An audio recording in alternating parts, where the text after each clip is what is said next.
Well, thank you everybody for coming down today. We are aware that we stand between you and lunch, so we will try and be as succinct as possible, although we do have quite a lot that we wanted to share with you. We're going to rattle through. There are three of us who will be talking today. As I say, it will be quick. Do come and see us if there's anything of interest you want to pick up on. And I'm going to start now. Okay. I'm Andy Mytom from David Morley Architects. We've been practicing for over 30 years. We started in health. We've worked in sport extensively, in health, in residential, in where you work, and sciences. So we've got a breadth of experience in designing environments that have the ability to enhance a life. And our interest in health and well-being stems from that. There's a huge amount of information available through social media, television, books. As designers, there's guidance and there are policies about the importance of health and the environments we live in and the way we live our lives. Design has a role in that as well, because the environments we choose to move through are created by somebody. And we have the ability, through the work we do, to make them better or worse for someone's health. So it's very important we learn from each other how we can help. As an architect, I recognise it's about more than the building. So we've invited Peter Owen and Trevor Smith to join us today so that we can talk about people, places and programmes and how they combine together to achieve health by stealth. And by that we mean health both physical and mental. And by stealth we don't mean cunning, we might mean slightly clever, but we definitely mean it's embedded in all the things you do every day naturally. It should just happen, and we need to move to that point. Why do we need to do it? 5% of the world's population die through inactivity. And now these are the statistics from the World Health Organization. Our own government has recognised the need to transform the way we view health and the health service. We need to take more responsibility ourselves. And I referred to the increased awareness. The GPs that are on our televisions and writing the books are guiding us, urging us to take better care through some quite simple steps and saying, build it into your daily lives. And then UK Active. They gave a response recently that suggested 3 target areas where we could make a difference through the facilities and infrastructure available for people. And that was to reimagine schools as community hubs. 40% of sports facilities are locked behind school gates. Only a fraction of them are accessible to the communities. Wellness hubs. This is a drawing together of all of the different facilities and services that would enhance the life, support the health and well-being of individuals, to bring them together in inclusive environments that are more cost-effective to build, so we can do more.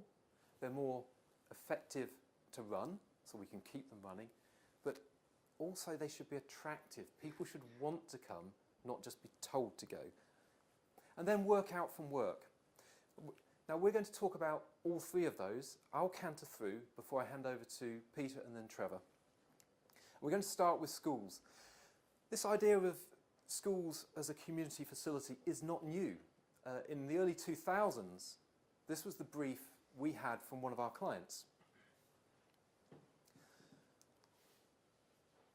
And we looked at what was in the school mix and what the community might want to use, and immediately identified there were overlaps between the schools, of which there were 3, and there were tremendous overlaps with the community as well. And if we think about a wellness hub and suggestion from Sport England that we can save 30 or 40% of the build cost if we bring things together, it's quite clear from this simple diagram. We're building less repetitive estate if we can sort out the access issue.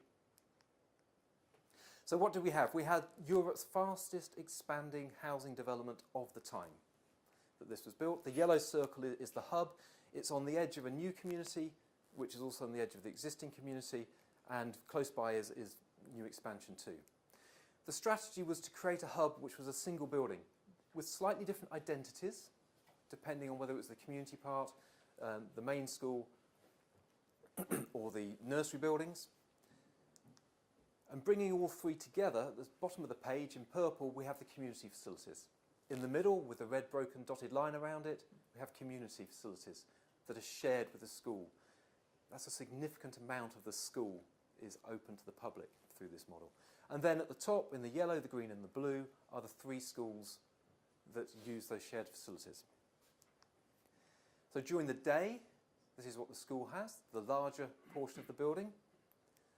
And then in the evenings, at the weekends, that's reversed. It's incredibly simple. It isn't rocket science, but it does need a commissioning client to be minded to ask for it and recognise the benefits of this. And then the architects to be agile, put the standards to one side for a moment, think afresh about what the solution is, refer to the standards where necessary, but don't simply pick up the pattern book. Think afresh. And one of the things this school particularly addressed was removing the fence between the school boundary and the facilities. The edge of the building here, there are three entrances. There's the community, the school, and school access through the playgrounds. And this is a public square. So this is the edge of the school, and this is all public. And that immediately made it, brought it to the front of the site, and it was an accessible community facility. So that's the first example of two I'm going to show about schools as a community facility. The next is the inverse. So it's a very urban environment. This is King's Cross, which many of you may know. We were asked to develop a community school and hub within this new urban expansion. And rather than this being a start point, this phrase was something that came from the governors who took over the academy during the design life. It started off being a council-led scheme, and then it became an academy. Now, the governors of the academy were also the property group, Argent, who were developing the entire area. So they had a unique opportunity to reimagine where the boundaries of the facilities were and their relationships to them. And in this instance, they chose to put a red line around a number of facilities, and rather than embed them into the school, invited the school to go out into the community. So it's a similar shared model, but it's a different way around. The savings in terms of area are the same, but they really wanted the children to be visible within their community.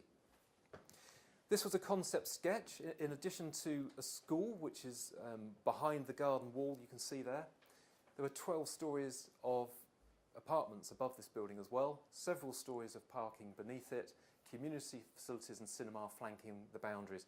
It's an incredibly diverse mixed-use development.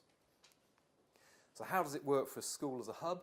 We have a home zone, so if you're arriving for school, you would gather there. You would go into the playground, which is an external area, two to three stories high, including some sheltered positions.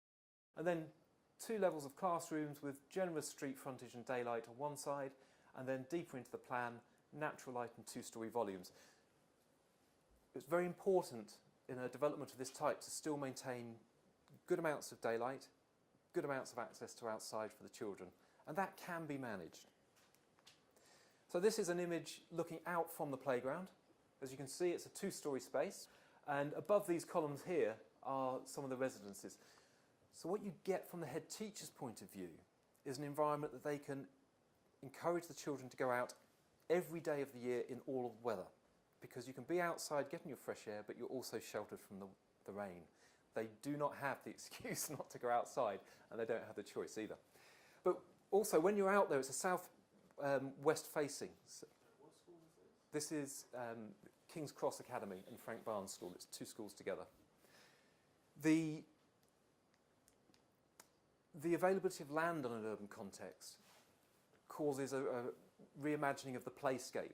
So we have a smaller space, but it's taller, and we've created this perimeter wall that's an active wall. So what that does is introduce all sorts of other ways that children can engage and play and physically be active. They're climbing up, they're sliding down. From the residents' perspective, this is their inner courtyard. And the roof lights you can see here, they bring the light deep into the school, but they also protect views into the school from residents. So they can work very closely together in harmony.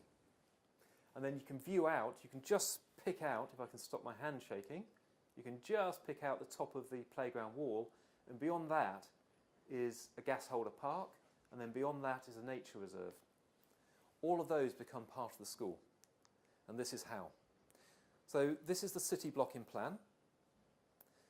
That's got the classrooms and the playground, the core functions that the school needs.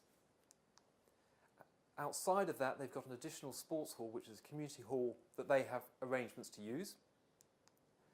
They have the gas holder park, which is a lovely green park, and there's some wonderful images of the children being read to in that setting. They also have the home zone, which is where they gather before and after school, and they can also use it for events. They have a nature reserve, and they have community facilities built into the same building.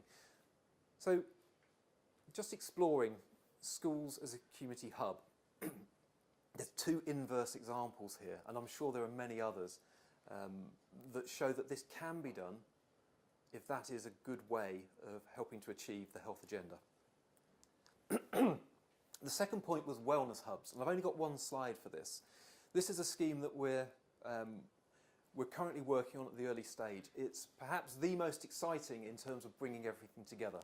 We have a leisure centre that's called a wellness hub because it has more than simple leisure, but it goes from community facilities and engaging people to come in and look at their diet and learn how to cook at the very, very basic level of how you can improve your health and well-being, all the way up to the aspiration for elite diving in a single building.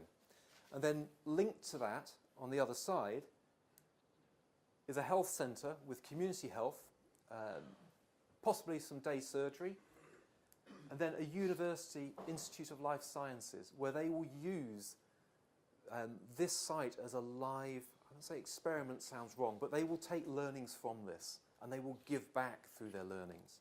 And the intention is that what they learn in the life science could well incubate into business, and that this region not only learns from itself, it becomes the source of learning for everybody else to come to. And then around that, this is all set in a landscape-led environment, where the landscape is part of the asset for your health and your well-being. And living accommodation here is particularly targeted at those people who would benefit from closer proximity to the community health or to the leisure, either as preventative or as part of their treatment. And this would then sit as part of a wider regeneration within an existing community in South Wales. So it's one slide, but I did talk a lot about that. So have I built one? No, not until that one's finished. But what can we learn about earlier versions of hubs? Very simply, think about the concept of look-see as one of the primary drivers, because if you can see it, experience and also mood and environment psychologists tell us you're more likely to do it. So this was a park in London. It was a needle exchange. People didn't go there. One building was taken down and we were asked to reimagine the park. We put a building in with a double-sided pavilion. You could look outwards and give natural surveillance, and that drove away the antisocial behaviour. And you could look in, you could enjoy, you could be inspired with everything going on indoors. Quite simple techniques. But the impact of that was that this building that started off on the top right of your screen there with a very accessible entry point. I don't mean level, it was, why would I go to this building? It's a sports building. Well, I can go for a cup of coffee and my children can run around in the soft play. I don't need to go any further than that, no turnstiles, no changing, I can just go in. But while I'm there, the cafe looks directly onto the gymnastics. And what we've found over time is that the children in here ask their parents if they can actually go into here over time. And the membership has just blown up. It's really successful. And we did the same thing with the sports halls. When privacy was needed, you have sliding screens. When it's not, you can have that inspiration and connection. So we call this See It, Do It. It's really simple, and you can take that into quite a few concepts, from buildings to landscape and landscape alone. It's not a wellness hub, but again, principles apply. We don't need to build buildings as the sole way of helping health and well-being. We've got one of the best resources in outdoors. This is Regent's Park, and at this time, it wasn't a great resource. These were sports pitches that in the summer were too dry and in the winter were too wet. And as a result, they couldn't be used. And around this park here are 5 of the most deprived wards in Camden and Westminster. You wouldn't imagine it, but that means there's lots of children in looking for things to do and not having enough outlets for them, not positive outlets anyway, and restricted space. So Sport England and the Royal Parks asked us to look at putting more sport in less space, because sport alone was causing conflicts. On the days they could play, a football around the head of someone having a picnic is not a happy relationship in a park. So what we did was we invested in the infrastructure of the grass and the drainage to bring in 10 football pitches, a hockey pitch, rugby pitch, 6 cricket pitches, and a building that can accommodate 280 people changing at one time in a listed landscape. But at that point, that's a great success in the infrastructure, but it's not the only way to get the scheme working. It still needed people associated with the project to go into the communities and guide them through the gates of the park, because they didn't believe the park was for them. So as architects, we reiterate, it's people, places and programs. We have to link the 3 together. So what have we got now? We've got a lush landscape. We're coming out of winter, people are still playing, and they're getting ready for summer. So, they're ready for the changeover. Due to the technology in the grass sward, I think they can do that in 2 weeks, 2 to 3 weeks, which is incredibly positive. In addition to activity, you can relax in the landscape that's been given back to the park. And then the building use itself, although it's a minor part of the building, we've spoken about sporty and health activities, another side of health is your social well-being. And this hub has been discovered by the Baker Street Irregulars, who are a bunch of astronomers, and they are about to have their 100th meeting there, because it's some of the darkest sky in London. And they gave some wonderful feedback lately where they said, it's more than the building, it's a venue. It's a magical place, especially after dark. So if we can think about all of the ways people need to use a building physically, but also that emotive sense of place. That's really important in the wellness hubs of the future, that it's not just square meters, there's an emotional connect as well. Okay, moving on to my last part, which is the work. I've got 2 examples. This is an example of an environment designed for activity. This is Sport Park at Loughborough. The tenants knew what they wanted. It was in their culture, in their DNA. And there's an 800-metre trim trail. The arts budget was negotiated to become a series of these activators which are dotted around the trim trail. There's changing rooms, there's bike stands, there's everything you'd need to be active. And they are. This is the picture around the back of the building when I visited recently, people using the artificial grass so that they can use it all year. It's not fenced off, it's not floodlit, it's just highly used. And then we've got the people walking to work, people parking their bikes.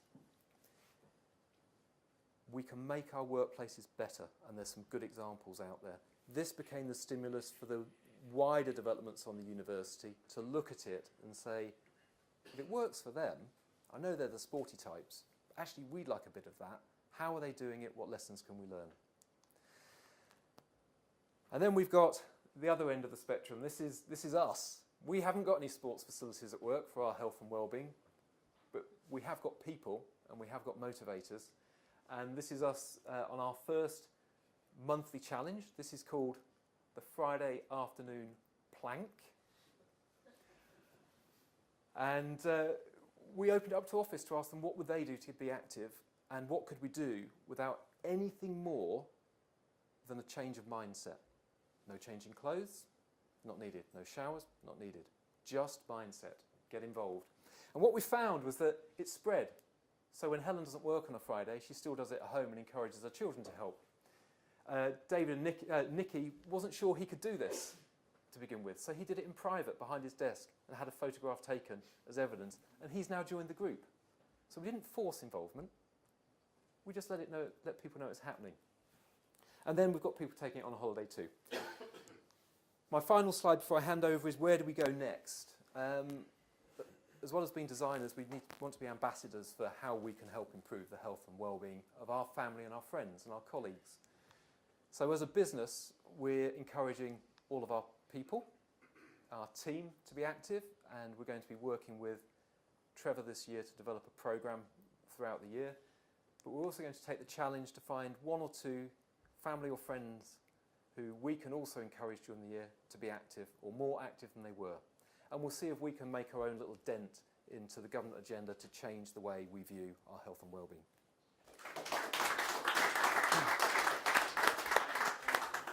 Thank you very much, Andy, and thank you very much for the invitation to speak today. It's great to see so many people, and a lot of people I've seen today worked with in the past on active projects around the country.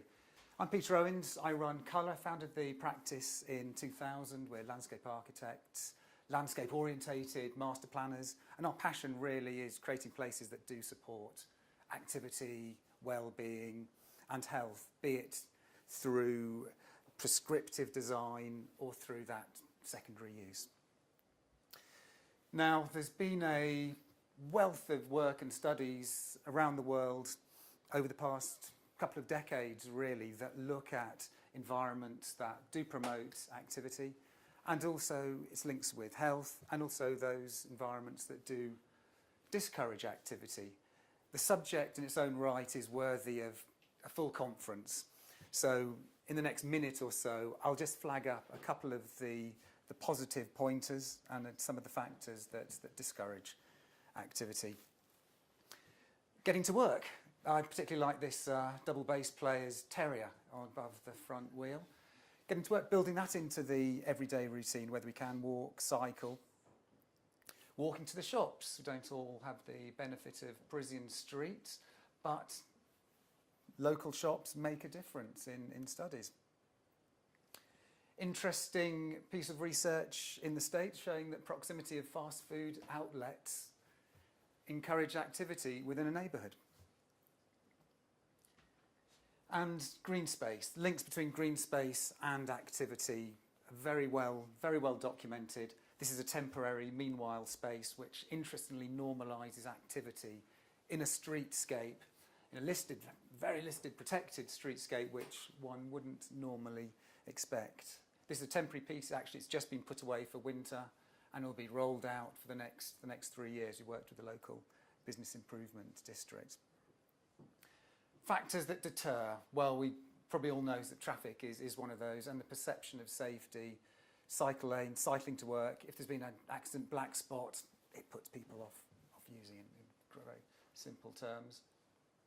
The weather. Again, we can't control it, but we can modify the environments. We can create shelter, and Andy explained a couple of great examples of that.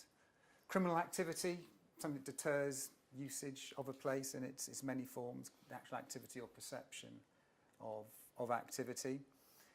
And interestingly, there's a number of pieces of research which have shown that actually linkage and access to green space doesn't promote activity, and there are many factors behind that. But it's interesting; it's not a given. It's nuanced. So, I'll now go through a few examples of snapshots of our work over the past 15 to 20 years where activity has been promoted. Building on the theme of education, as well as education hubs, it's interesting to see environments where education doesn't require programming. So with a notion that healthy children and healthy childhood leads to a healthy adulthood, this was part of a year-long programme where we worked with researchers as a practitioner in a little school in County Durham. And one of the exercises was the memory walk, where class go out around their neighbourhood, visiting different parts of the neighbourhood. Each child would find their own interesting piece, just something there that they would come back, they'd collect, and they'd all talk about it in class. And it was a way of getting familiar with the neighbourhood, getting used to walking, discovering new places. And in a way, it's health. It's health by stealth. It's activity, getting used to walking and discovering.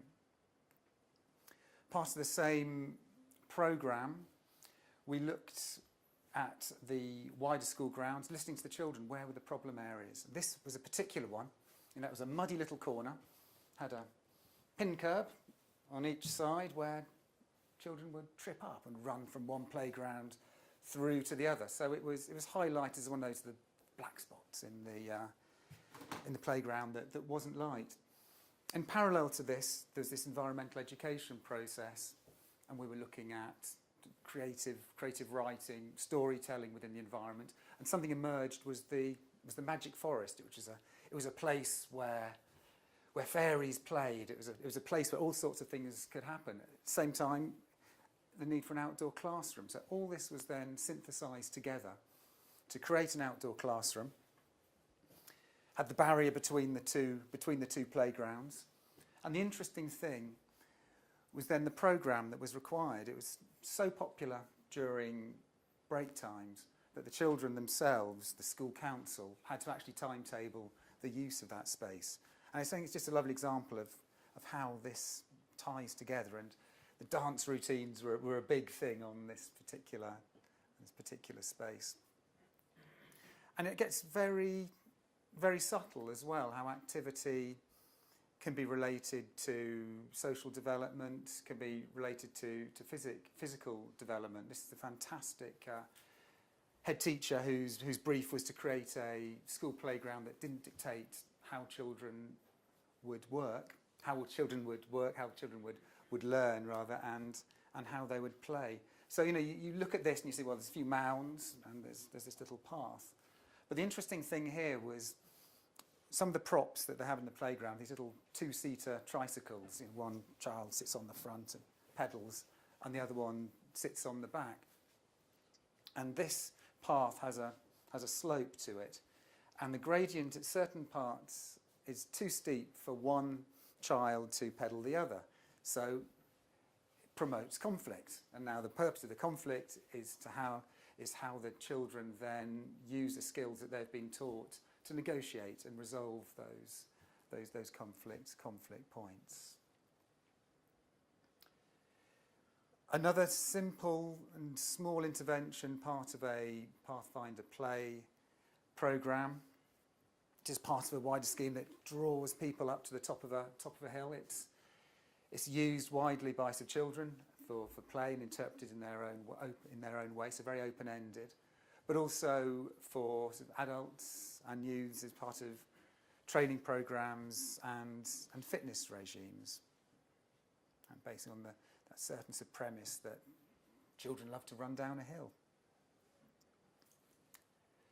Very specific piece of kit, if we can call it that. This is a rehabilitation hospital, the Hayward Hospital in North Stoke, where we were working with the rehabilitation practitioners, with physiotherapists, and getting people moving and active again from traumas such as strokes and other medical occurrences.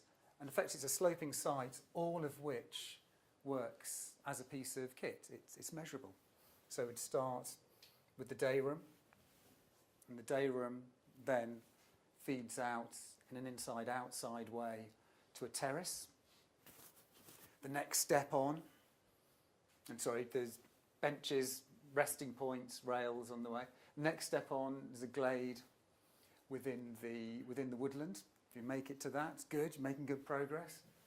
Ramp drops down the slope to a smaller space, which then has steps leading back up. So that's the first set of targets, if we could call them that.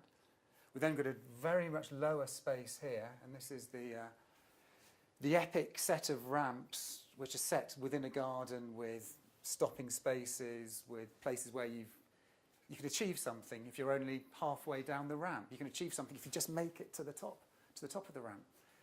So this takes us down to the lower space here, where there's the big loops, and that whole sort of measured notion is absolutely fundamental to this facility.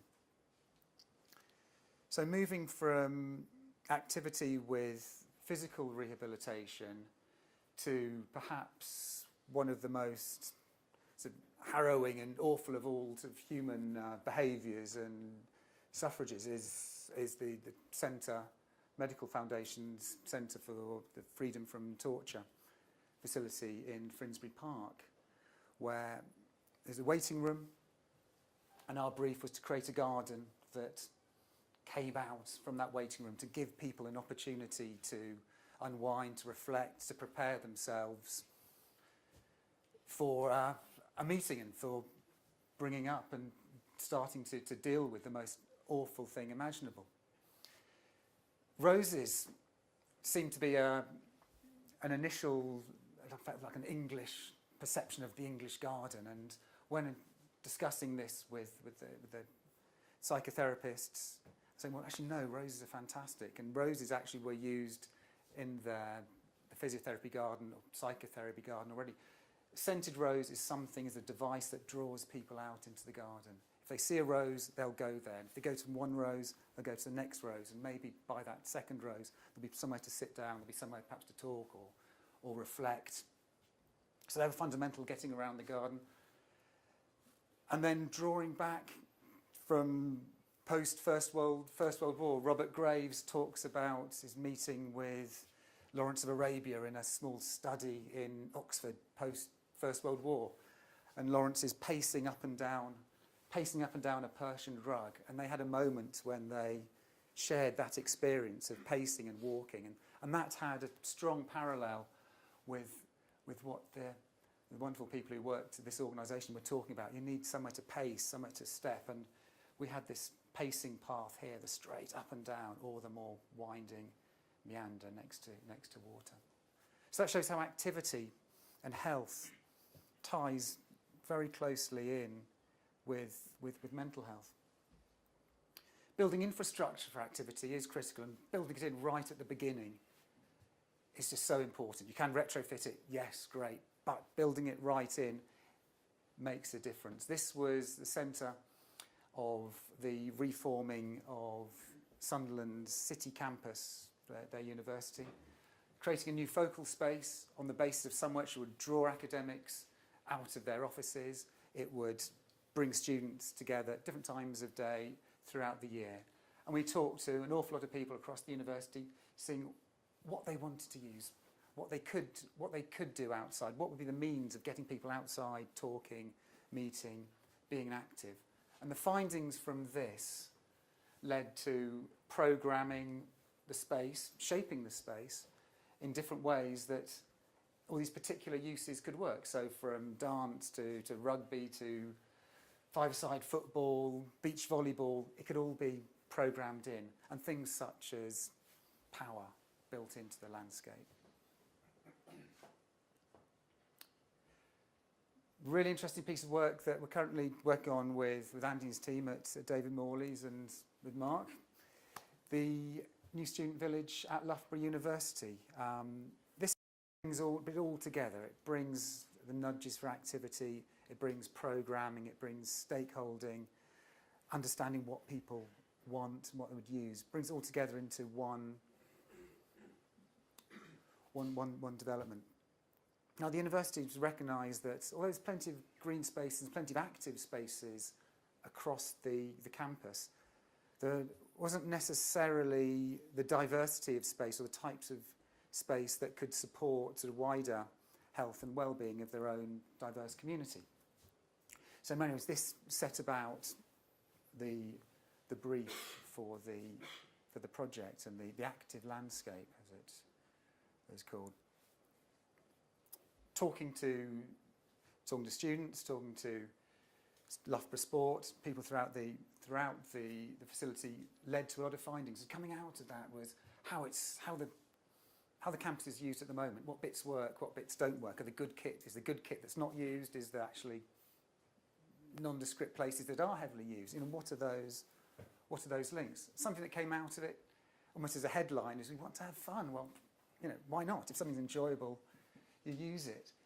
But there's a whole series. Again, we could probably spend an afternoon discussing this, and if anyone would like to talk about it further, Andy and myself would love to.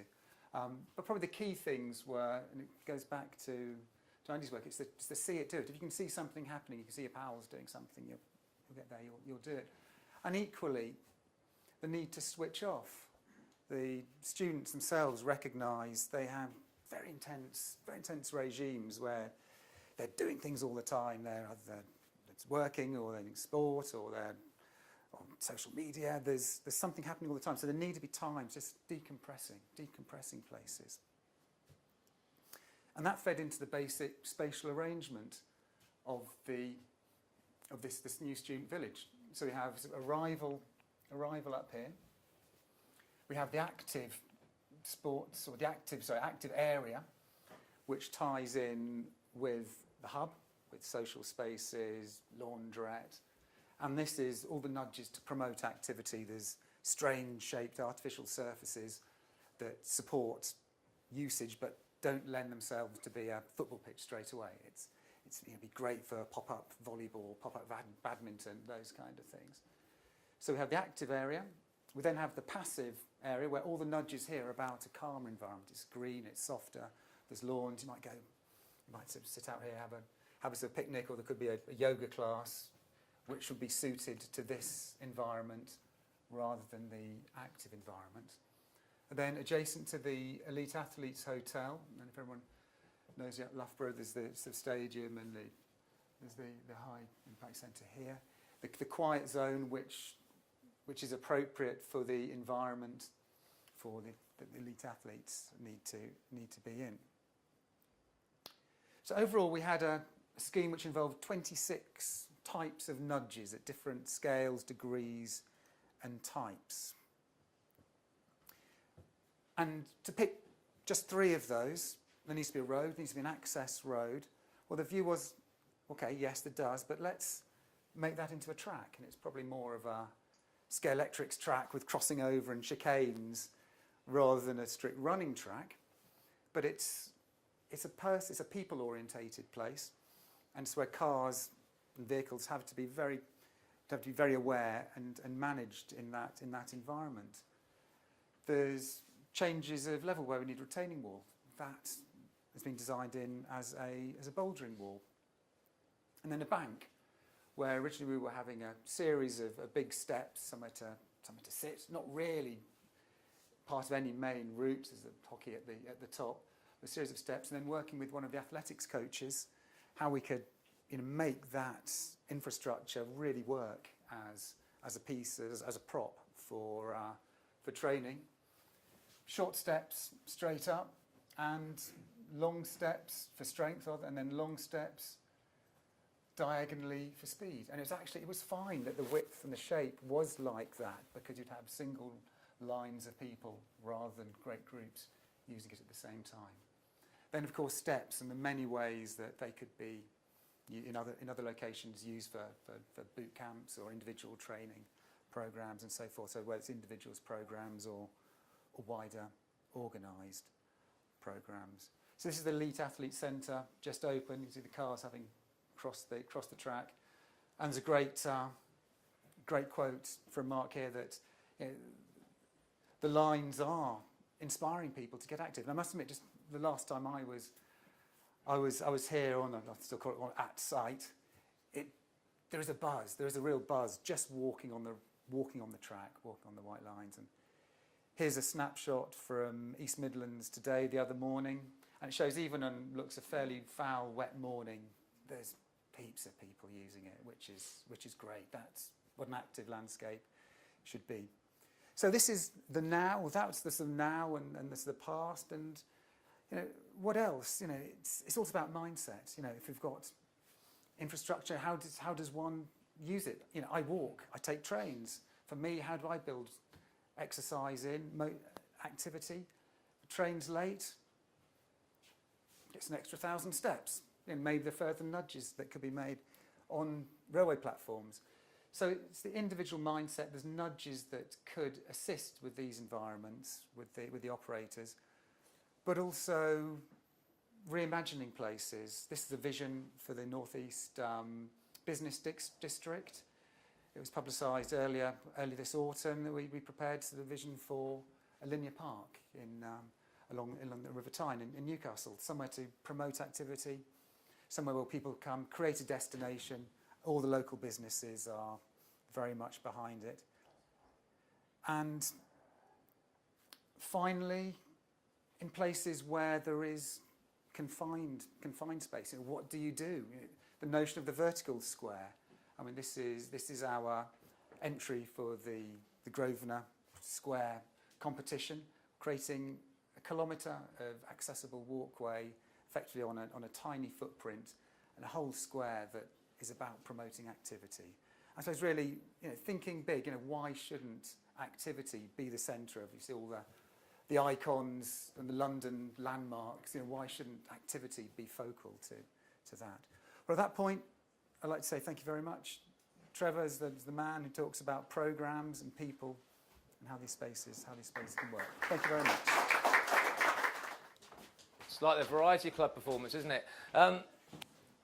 Very quickly, thank you for your patience. I'll tell you a very quick bit about me. I'm here on behalf of anyone, and there are some in the room who've been spending what feels like centuries trying to develop and to help people find their way into sport and physical activity and engage them and motivate them, inspire them. Sportsmith is me. So since 1985, in all of those settings, that's not a boast, because I'm genuinely not proud. We're still here. We're still having the conversations, because this stuff keeps happening. So what we need to do, and what part of the advocacy, I'm delighted that Andy asked me to talk, because he and I and David Morley have hooked up on some interesting projects linked to all of these things. So really, I'm here to make the plea to those of you in buildings and design and structure, please don't forget the people. And those of us that are involved with the people, let's talk to the designers and to the builders and the constructors, and let's get this thing working together, because it's only then that we really make a difference. And making a difference to me, if you're in education, you'll know a bit about this. You may have seen this model before. And while I've used it really effectively, it was set in an education setting, essentially for student aspirations. If we're going to feel good about ourselves and our experience, if we have those 8 things, it's going to work. And I've been using this in the last few years particularly as a tick box to help assess whether or not it would appear that an intervention programme, an engagement programme, a participation programme is going to work from the perspective of the person who is either organising it or receiving it. So I'll leave that, because we'll come back to that a little bit later on. I'm quickly going to show you 2 examples of previous work that I've been involved in, not my projects, but which I think amplify and exemplify how the people focus can be really important in developing programmes wherever we go. First one, Gold Challenge, one of the 2012 legacy programmes. What was good about this is because the reason wasn't sport or physical activity, it was raising money for charity. That was what hooked people in. So part of our brief in designing and developing programmes for people is to think about what motivates them, of course. It's not let's go and do sport, it's let's raise money for charity. £150 million raised over a couple of years for a variety of charities that meant something to every single person who was involved. They did it because they wanted to make a difference. Look at those 8 conditions: sense of accomplishment, achievement, a feel-good that comes from doing something else. That's health by stealth. Let's use the Olympic and Paralympic sports to generate something that is a good, to give something back to the community, to do something that's positive. Second one, Sport Makers. And what Sport Makers did, and we've all got, I'm sure a few of us in here will have come across both of these programmes. What Sport Makers did, in a very, very short window of 3 hours, was turn the minds of interested individuals to create facilitators. People who would go and do something. And that was all Sport Makers asked. 3 hours so we can share the inspiration of the Olympic and Paralympic Games with you. 3 hours where we can help you find what it is about your own skill set that's valuable to this thing that's physical activity and sport, and 3 hours in which we ask you to commit 10 hours of your life to go and make something happen. It was a short program. It ran for 2 years, but it had a massive impact, and I'm not even aware if any follow-up research has happened, but my guess is a sizable chunk of those people are still active now and are delivering sport and activities in their way, in their community. There's no program behind this. It's off their own back, and they're working out of their own free will to make something happen locally in their own circumstances. Now, neither of those programs are about buildings. And I guess part of that point is we've seen some fantastic development and design and structural things.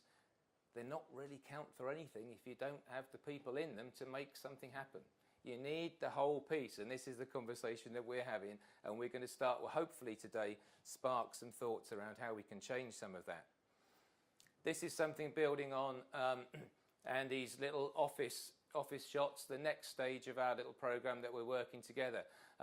This is just a very, very simple skills thing, but the idea about this one, and other products are available, of course, in the words of the BBC, but it's about building individual skills and individual motivation in a way that's not necessarily competitive. It's something you can do anywhere, something that allows people the opportunity to improve their own skills, to demonstrate, to feel good about it, to be recognised for achievement, to move things forward. I'll just show you this very quickly. There are 3 girls in this challenge, 3 standing, 1 you can't see. 1 set of instructions, very easy. You have a tennis ball, you throw with one hand, you catch with the other, off the rebound. How many can you do in 15 seconds? Standard physical literacy training activity, nothing new in that. But 3 very different approaches, because they're, in their minds, all trying to beat each other. Poor old Sadie in the middle just hasn't quite got it worked out yet. The point about that is neither of them are looking at each other. That's a completely focused, individual, closed set of challenges. Now, we went back and did that half an hour later. I won't show you the film. Phenomenal difference, because they'd actually subliminally watched each other. They'd scored, they'd improved, they felt good about themselves and collectively. In 30 seconds, there was a win, there was a result, there was an outcome. And that's because of the people and the programs that are there. So when we're looking at that in healthy lives and designs, for me, what those examples have proven, and there are many others that have done the same, my own personal view is that the flexible program works better. And I think maybe we've strategized and initiated and put in programs, very, very bespoke, restrictive programs to follow the money, perhaps a little bit too much at the expense of the flexible program that works for you in your environment. And that's about knowing the people, and it's about knowing the setting, and it's about perhaps bringing those things together. So the environment we've seen creates the mood. Look at those fantastic designs and fantastic buildings that have been put in place.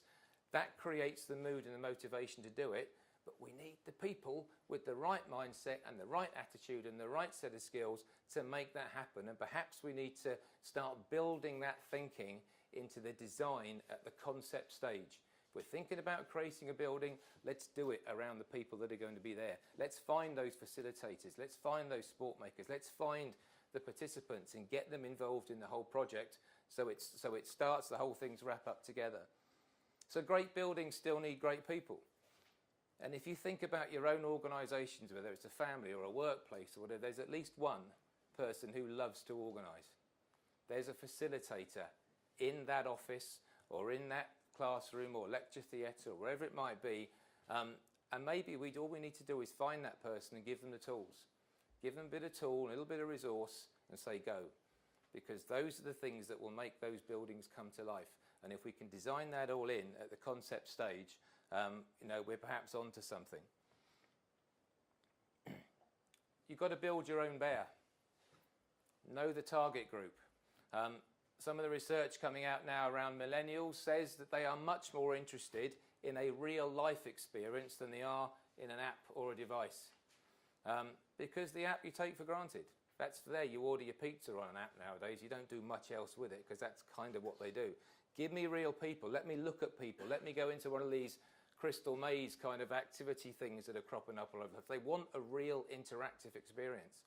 So this maybe is that opportunity, it's what that age group want. This is our next generation of parents, our next generation of productive employees.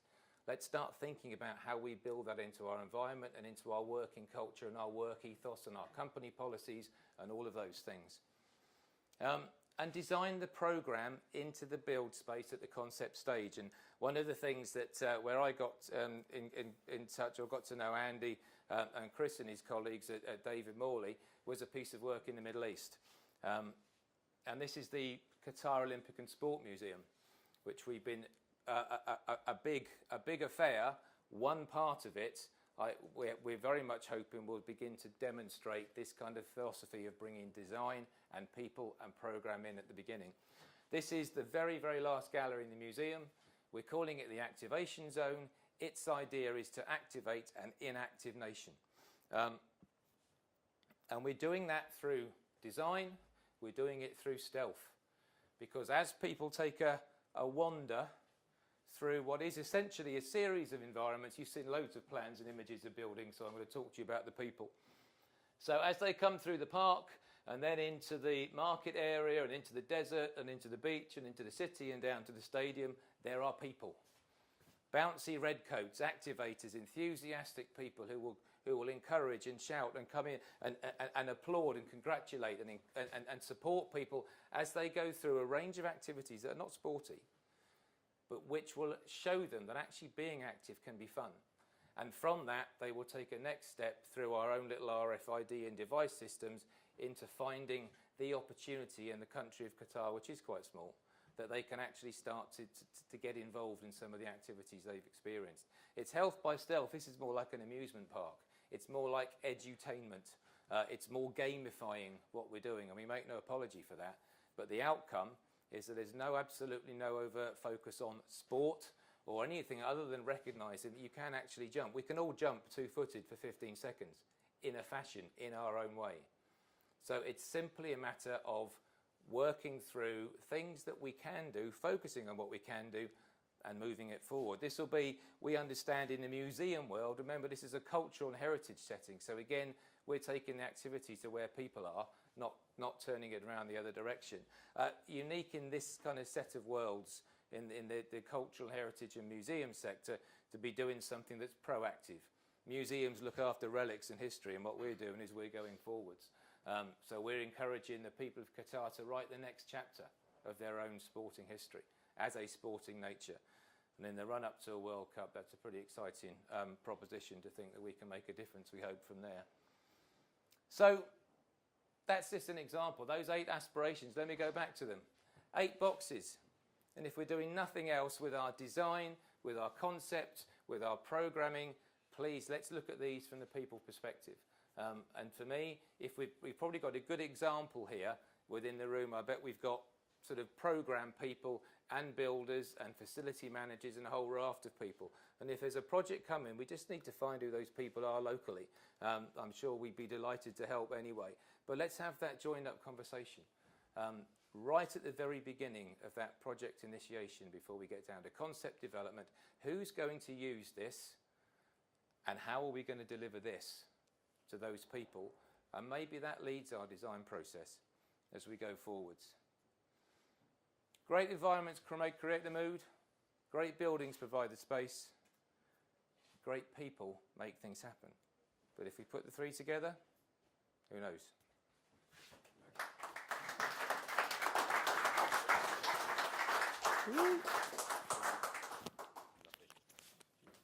Okay. Good news, 2 slides and you're done. You've been incredibly patient. I'm just going to wrap up and first of all, thank you for your patience and the speakers for their contributions. And I'll leave you with a slightly festive image here. It goes back to that point of see it, do it. How many of you eat more chocolates at Christmas because they're simply on the table? Okay. Think about the things we want people to do, put it in their way. That's what we're told. Also, you'll see there's diversity in that box. Listen to what people want, make sure there are flavours in there. And on that note, it's very simple. Thank you. Thanks, everybody.